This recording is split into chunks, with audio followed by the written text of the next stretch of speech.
이번 영상에서는 투자 사기를 당했을 경우 대처법에 대해 알아봅니다. 안녕하세요. 대한변호사협회에 등록된 형사전문 변호사 김기훈 변호사입니다. 투자 사기를 당했을 경우 고소장을 쓰는 방법과 경찰의 불송 취결정의 이의 신청 방법을 알려드립니다. 손님이 과거에 어려웠던 거를 다 맞추는 거예요. 네. 지금 걱정하는 걸 다 맞추는 거예요. 네. 알고 봤더니 손님하고 알고 지냈던 사이죠. 네. 이럴 경우에는 거짓으로 네. 한 거지 않습니까? 네. 예, 지금 투자 사기를 당한 거죠. 지금 경제가 어렵다 보니까 이렇게 더 돈을 급하게 원하는 사람도 있고 또 궁금해 주는 사람이 많습니다. 그러다 보니까 이런 투자 사기가 더 많아진 것으로 보입니다. 투자 사기가 적용되는 법률은 형법 제347조입니다. 만약 사기 피해 액수가 5억 원 이상일 경우 특정경제범죄법 제3조가 적용되며 원금 보장까지 할 경우 유사수신행위법도 적용하여 처벌시킬 수 있습니다.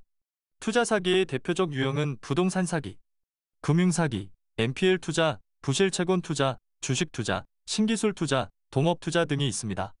부동산 사기의 경우 주택, 토지 상가 등의 부동산 건물을 매개로 한 사기이고, 금융사기는 가상화폐 투자나 채권 투자를 매개로 한 사기가 있습니다. 요즘은 SNS 등으로 불특정 다수에게 부업, 용돈 마련, 목돈 마련이라는 명목하여 투자금을 모집하는 경우도 많이 있습니다. 투자 사기의 뚜렷한 특징이 있습니다. 첫째, 투자 사기는 수익성을 강조. 마치 로또에 당첨될 것 같은 기분이 들게 하여 투자자를 현혹합니다. 둘째, 투자 사기는 안전성을 강조. 엄청난 이익금으로 이미 많은 사람들이 안전하게 투자금을 반환받았다고 강조하여 투자자를 안심시킵니다. 최근에는 가짜 리뷰, 후기로 피해자를 안심시키거나 공범위 투자자 행세를 합니다. 셋째, 희소 가치를 강조. 언제든지 있는 기회가 아니며 마치 지금 투자를 하지 않으면 두 번 다시 이런 기회는 오지 않을 것처럼 말하며 투자자에게 충분한 시간을 두고 고민할 시간을 주지 않습니다. 투자 사기죄가 성립되기 위한 4가지 요건. 첫째, 가해자가 피해자를 기망해야 하고, 둘째, 피해자가 기망행위로 착오를 일으켜야 하고, 셋째, 착오를 일으킨 피해자가 재산적 처분행위를 해야 하고, 넷째, 가해자가 편취의 범위가 있어야 합니다. 고소장 작성 시 꼭 알아두어야 할 판례를 알려드립니다. 법원의 투자 시기 판례. 투자금의 편취에 의한 사기죄의 성립 여부에 있어 투자 약정 당시 투자받은 사람이 투자자로부터 투자금을 지급받아 투자자에게 설명한 투자사업에 사용하더라도 일정 기간 내에 원금을 반환할 의사나 능력이 없음에도 일정 기간 내에 투자자에게 원금을 반환할 것처럼 거짓말을 한 경우에는 투자자가 원금 반환 약정을 전적으로 믿고 투자를 한 경우라면 사기죄의 요건으로서 기망행위에 해당할 수 있다. 즉, 투자금 약정 당시를 기준으로 사기 원금을 반환받을 수 있는 것처럼 거짓말한 경우 편취행위 및 고의가 있다고 판단하고 있습니다. 위에 요건이 들어가도록 작성해야 합니다. 그렇다면 사기 고소장 작성 시 필요한 증거는?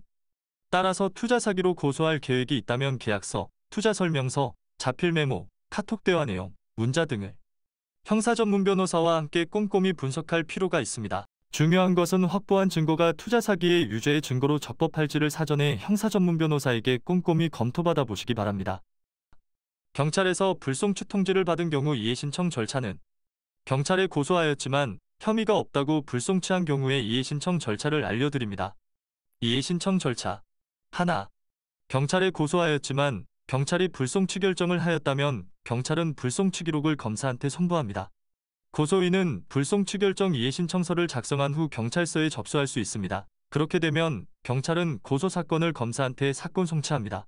고소인이 이의 신청을 하면 검사는 경찰이 수사한 기록을 90일 이내에 검토합니다. 두 번째, 검사는 경찰의 불송치 결정이 위법 부당하다고 판단하면 재수사를 요청합니다.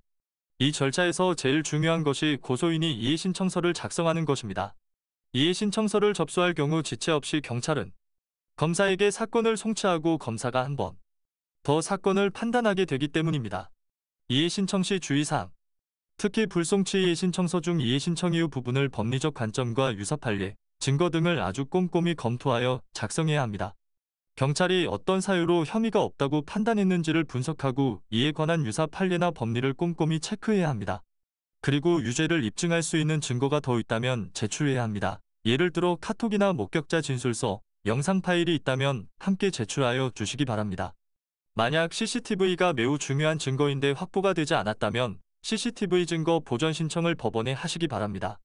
CCTV 증거 보전 신청 절차에 대한 영상은 이 영상을 끝까지 보시면 클릭할 수 있습니다. 불송치 결정에 대한 이의신청서 중 이후 작성 시 매우 중요하므로 꼭 변호사의 조력을 받기 바랍니다.